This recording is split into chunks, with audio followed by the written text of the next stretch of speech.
Hello, hello, hello. Hello. We are, yes, okay.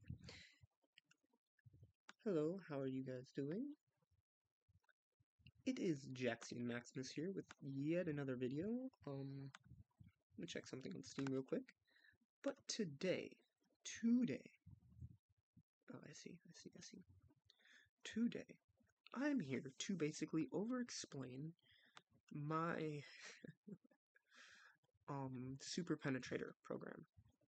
A solid shot super penetrator program for Rixaxian, or, my bad, Rixas. I like calling it Rixas. I don't know why. It's not the right name for it, but I'm just here to over-explain a bit on the idea of my super penetrators, and I will use my, what are they called? Anti-tank weapon system design. Basically the interwar period, I should say. The interwar to early World War, late World War I, I'm guessing. Because it's being based off of the American M2 anti-tank gun. I believe it is.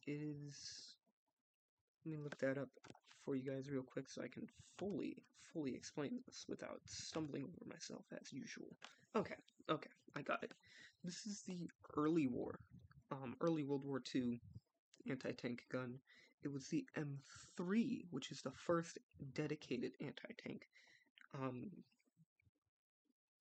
which was basically introduced in around 1930 and 1940, but it was designed in around 1938. It's almost identical to the what's it called? The British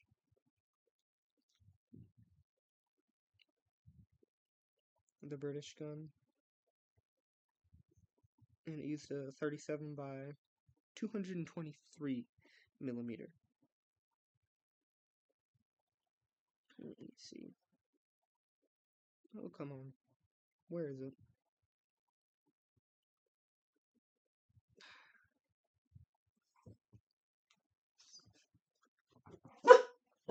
Go lay down. Alright. Yeah, so it's basically... Sorry about that, folks. Dogs. You know how they are. Or maybe you don't. They can be annoying. Very cute. Very, very pleasant at most points and times. But, sometimes they can be rather pleasant. Pardon me while I mess around with the box here. Oh, okay. Oh, yep, that's how I usually set it. Alright, I forgot about that. What a weird aspect ratio. It's okay, though. So... I'm not going to mess around with the propellants, because I just remembered I never had the Chow propellants, and this propellant didn't work when I was designing my original bullets, so I might want to mess around with the Chow, but I might not, because that's a lot of work. We have the Kitanu. Oh yes, this is the whole theory, the whole idea behind this video. It's me over-explaining this round that I've designed for hypothetical situations. This round, so the lead, as we know from previous videos, first it's going to start off rounded. This is why it's Ikita Inu, but and then it becomes Akitanu. In Akitanu Suba, by the way. It's never really going to be able to penetrate, like, anything from any range. Penetrates 5 millimeters. By the way, 5 millimeters of RHA-1 is about a World War II, from what I understand, a World War II helmet. And I'm pretty sure it can't penetrate much more than that, like, at all. So it can basically go through helmets and armored trucks, maybe? But it's not going through anything thicker than a Jeep. which means it's not very useful. We are going to always be using HE. HE means that it's not going to be penetrating very well at all on anything, but it is going to be exploding, like, instantly, like, immediately. So, who cares if it's penetrating, because at this point, at such a low amount of penetration, all that matters is the explosives in here. So let me go ahead and show you the explosives that we're dealing with.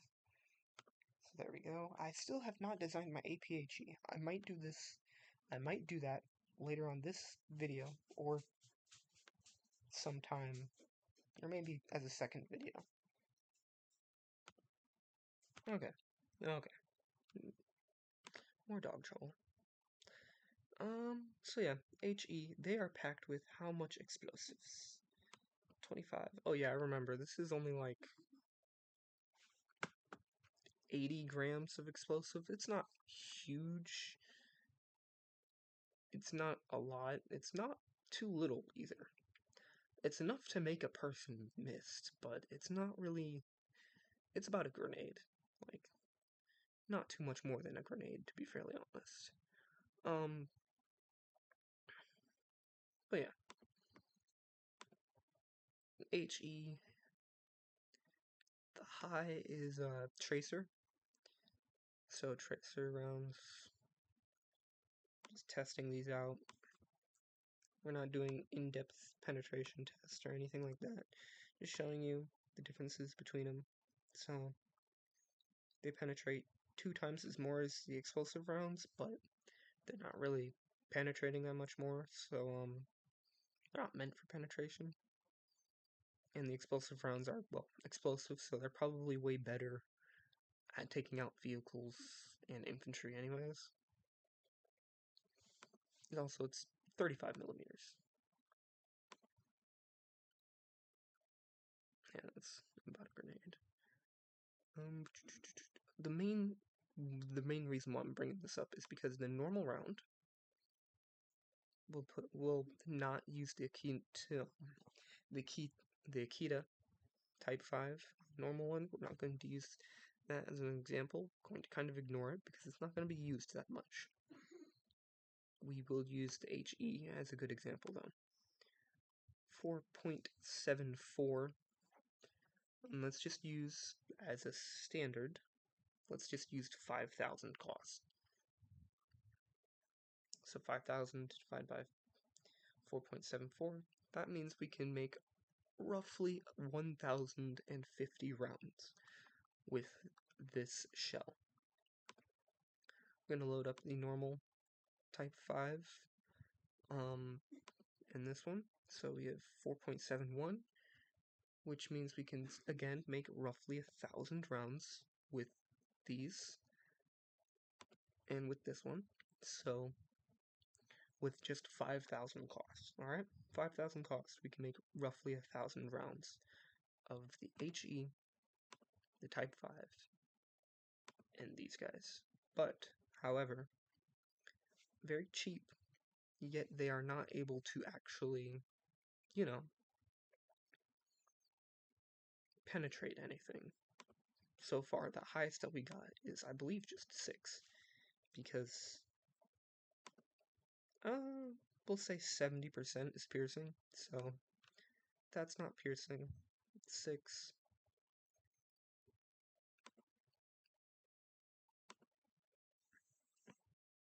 And yeah, 65, 63. So yeah, it's 6, and the normal type is the best at piercing so far. So now we're going to tap into more of our potential here in using the steel rounds and show off a little bit of what they can do. Relatively, I don't think they can get all the way up to 20. Yeah, no. Not in the same degree that we want to signify it as. Okay, so roughly 18 millimeters of penetration. And at this 18 millimeters, I'm getting 80%. However, the cost we are going to see is drastically different. It's going to shoot up at every level that we need penetrating power at. Alright. So 8.67, that, I've already done the math, comes down to roughly 575 rounds. Roughly, give or take a couple of rounds. For 5,000 cost. So, it can penetrate literally 3 times better than any of these other rounds that we have. We'll say 2 times better than the HE, because it is explosive, even though it can't penetrate. Explosives tends to do better. However, it can actually penetrate that vehicle, but it has no explosives, so it's not really doing a whole lot against the vehicle. We will keep that part in check.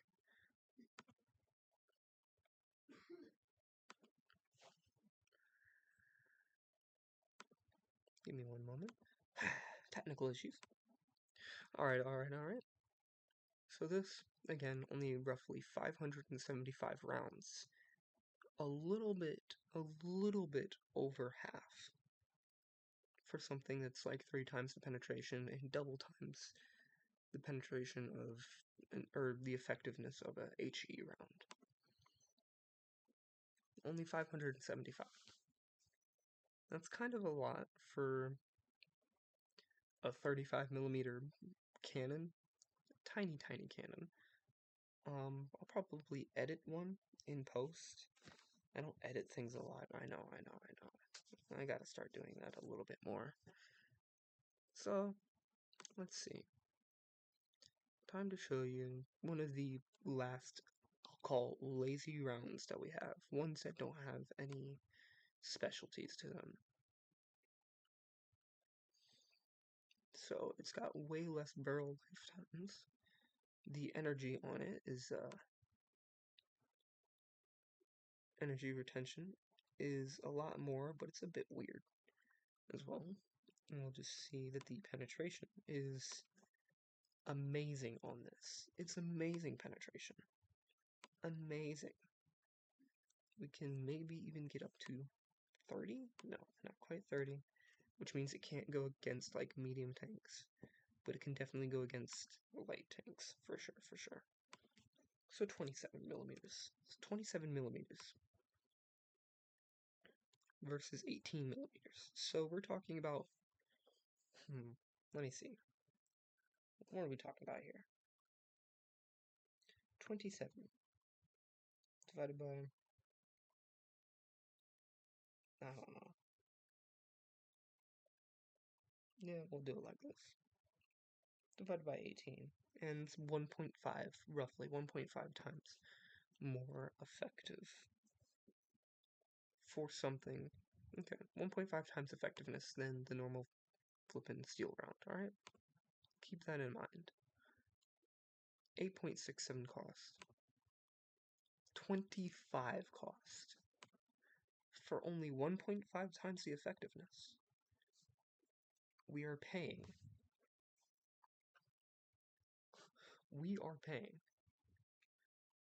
We'll do 3 sig figs. Divided by 8.67.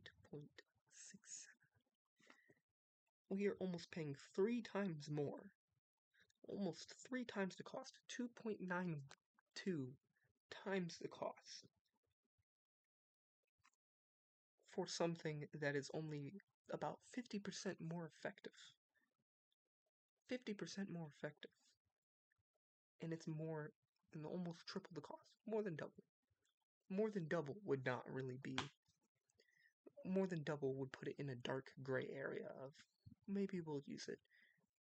For triple times the cost, almost triple, this is going to make it like a red area. This is going to make it like, okay, we'll use this if the troops absolutely need it. You know, like, we don't want to, screw over the troops, so we will produce this. We will use it, but we don't want to give this out to everybody like candy. Using the 5,000 cost, remember, the original is 1,000. Admittedly, only light vehicles. Only effective against light vehicles if you're using 1,000. But for the 5,000 budget, we are having 0.3. Okay. You get less than 200 rounds. The number I got for 3 sig figs is 198 rounds. Less than 200 rounds for 5,000 cost. Almost literally like so few rounds. Incredibly few rounds. Again, these would be fairly effective rounds. But if you miss with them, you are literally wasting, like, we'll say one cost is, actually we can just, we can do a real life, if you can, equivalency. What is a Mauser? What does a Mauser cost?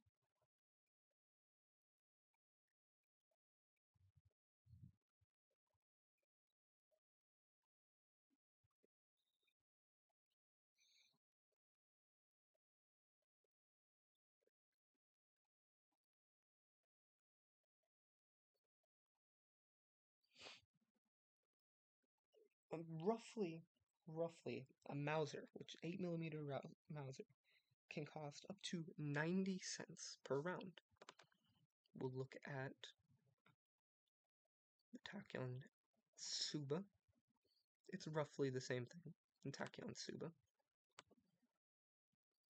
Yeah, so we can confidently say that this round is actually 8mm and it's a little bit thicker, minute thicker, but it's a little bit thicker, a little bit more complex than the normal 8mm Mauser. We can say that that 1cc, like 0.1 cc equals $1. This is 80 cents. This is about 88 cents. 1cc. Math. 1cc is $10. We can say that with a rough estimate of $10, right?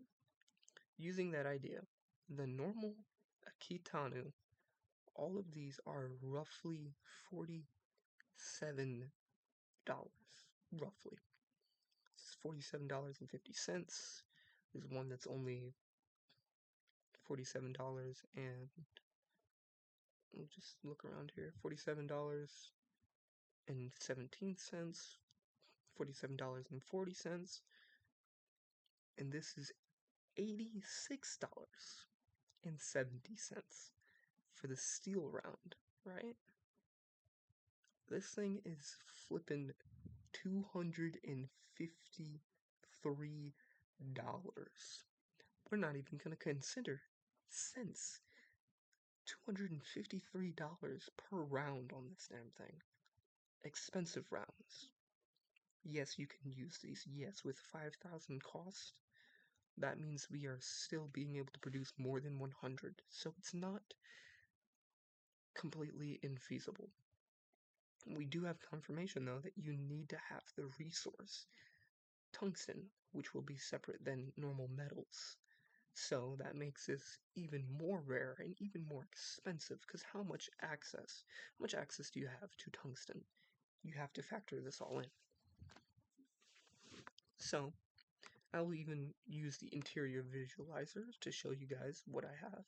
This does have a little bit of explosive, so it's basically actually APHE. I don't think I did that for the normal. I might do that for the normal F. I might not. These have tracer in them. Let me see. So, just to show you the differences between these are not sharp. That's why they look like that. This has a bunch of explosives, and now you can see that 35mm is about 3.5 centimeters, which is roughly 1 inch. It's a little bit more than 1 inch. It's like 1.3 inches, actually. So you're talking about 1.3 inches and 25 millimeters inside of that, which is 2.5, which is roughly 1 inch of explosives in there. And it's, how tall? 85, which is 8.5 centimeters, which is roughly 3 inches tall. I would say it's only like 2.5 inches tall, 1 inch thick. And that's about the size of the explosive you have, so yeah, it's pretty darn explosive. It's not no chump change in explosives. Alright? It would hurt. The human would be missed with this damn thing. Okay?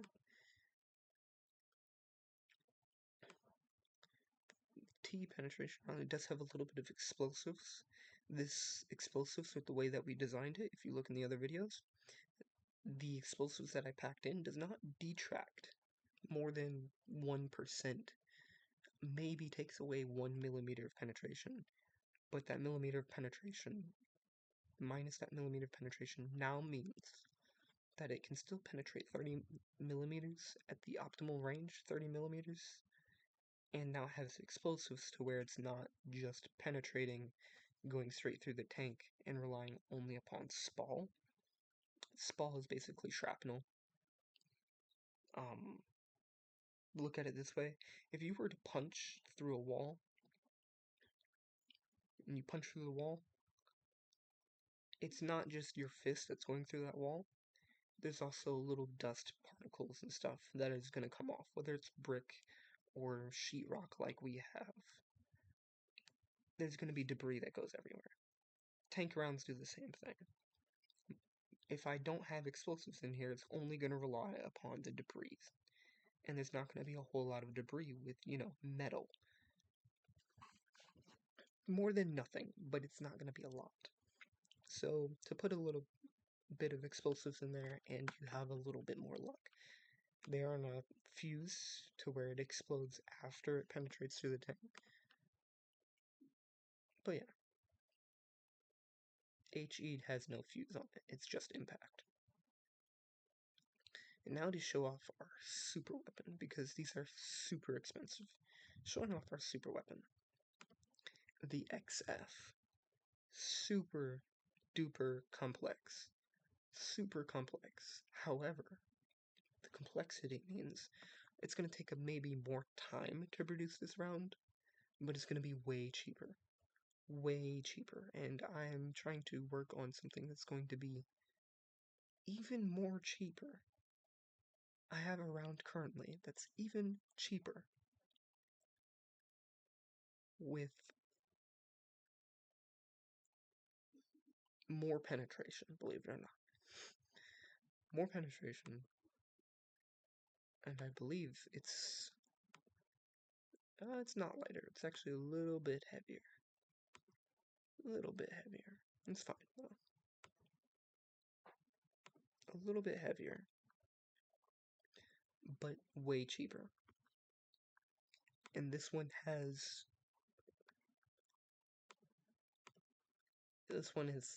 a fraction more expensive, but it's also has a bit more penetration as well. So I am going to get rid of the original XF. One of these is going to become the XF. And I'm pretty sure it's going to be number 4. But we don't know quite yet. And this thing, just to show it off. Just to show off the experiment. Also, it's not using technically that much steel.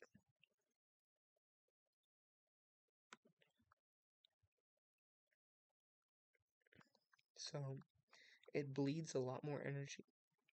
A lot more energy than the tungsten. But if we look, 39,000 at 1,000. And then the tungsten has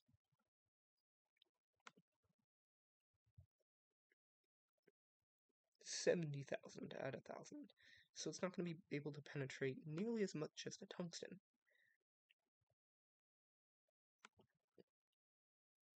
But, oh, what? Oh, well, yeah, 20 flippin'. I have to remember. Okay.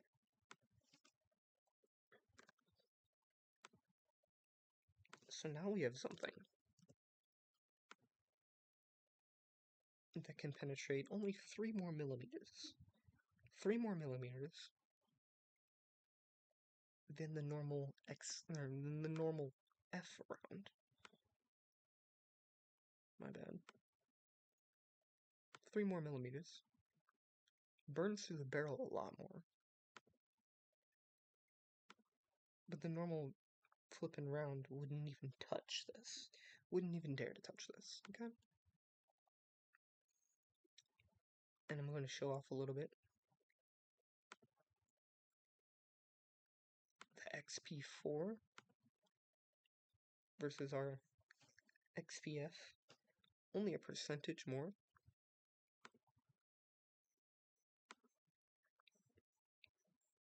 For literally a percentage more everything. It's like literally 5% more effective for 20% less the cost. So we might use this. And we'll just go ahead and do the math. The 5,000% or the 5,000 cost test.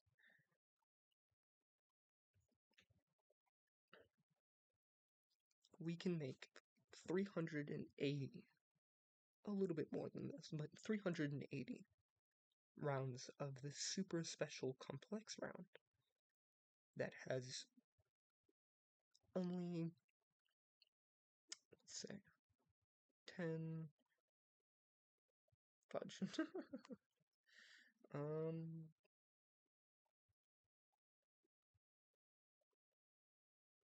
it's only like 17% more effective, and it costs way more than the normal steel round, but it's actually more effective. And the whole idea why we would want something like this is because those 3 more millimeters of armor penetration are really important. I'm trying to design this with the idea of penetrating the Panzer line. On the side of a Panzer IV, we'll just use Panzer IV as an example. A Panzer IV has 30 millimeters in the front, which is why 30 millimeters was important for the tungsten round, and why we didn't mind it sacrificing the 34 in making it a 32 millimeter penetrating round at the optimal range with the explosives, because at the front it only has 30 millimeters, and that means the variant, I know there's a couple variants that have more than this, but there is a variant that I know specifically that has an added 5 millimeters layer, like a sheet, which makes that frontal armor impossible to penetrate, and that would be a problem. However, sacrificing those few millimeters doesn't mean that we were going to penetrate that any more likely, you know what I mean? So, this isn't going to penetrate the front. All that to say, this isn't going to penetrate the front of a Panzer IV. 30 millimeters is too much. However, the Panzer IV has 20 millimeters on its side. That means with the tungsten round, you know, wouldn't really be worth it just to get the side of a Panzer. But with this thing, you are definitely penetrating the side, and you're definitely penetrating the rear of a Panzer. Of a Panzer IV, my bad. And this is from 1,000 meters away, so that's pretty much like sniping, kind of. I think the typical engagement range for a tank is like 800 meters. I know in World War II it was a little bit less, it was only like 500 meters or something like that. But not much less. You weren't trying to fight a tank at only 250 meters away, I will tell you that much. So, these things are nice. They're fairly nice. But with the super penetrating program, you might say to yourself, well, what stops you from using the tungsten as a super penetrator? And that's exactly what we did. Let me tell you, that's exactly what we did. So now, mind you, 27 is the original number. This is not penetrating 27. So it's losing some penetration value.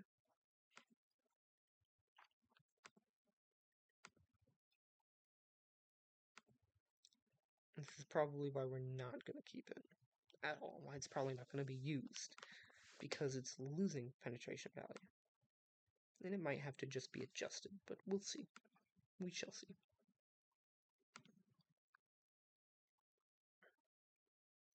At short range, I do know that this thing dominates the normal tungsten round. Yeah, because it doesn't hold energy at range. That's probably its main issue right now. Super expensive. It doesn't hold at range.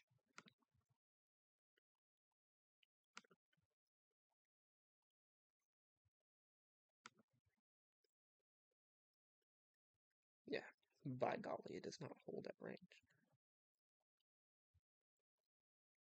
So basically, it's a failed experiment almost.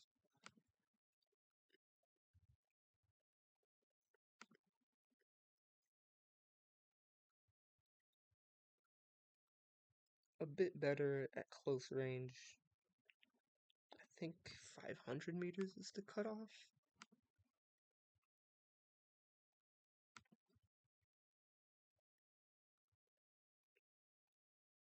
It's 450. A little bit before that. But yeah. It can only penetrate 25.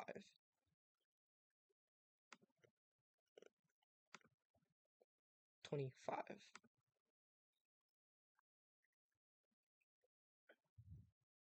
So we're going to have to edit that a bit more to see if we can get a bit more piercing out of it.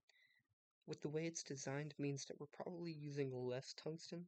I don't know what the solid core is using. I think it might be tungsten, the purple here, but it might be steel because when you go to the shell designer, it's called rigid. From what I know, rigid can shatter. Rigid shots, rigid solid shot, I believe it was called, at least for the Americans. I don't know how it worked with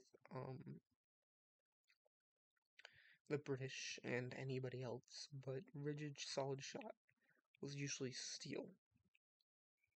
So I don't really know what's in the purple. I think it might be tungsten, but it literally, if that was the case, it would explain kind of why it behaves like this. But I don't know for sure. So it's not working with tungsten, but it definitely works with other materials to try to do this super penetrator type style here.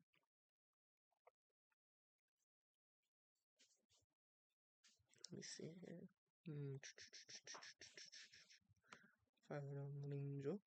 Is that all?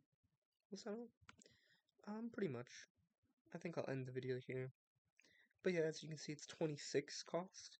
Way more complex. Not that much more costly, but you're also sacrificing the effectiveness. And also, the cost is going up for sacrificing all of that. So it's, well, you're also jumping up the complexity, which I don't know how that's going to behave in-game with your factories, because that is going to be simulated in production style with your factories. I don't know if it's going to be like Hoi 4, where it's just going to cost more with the complexity, or if it's actually going to just take longer to get more out of it. We don't know quite yet. But yeah, I'm just going to go ahead and I'm going to end it there. For that, I can say, you guys try to have a nice day, and I will hope to see you all in the next video. Goodbye.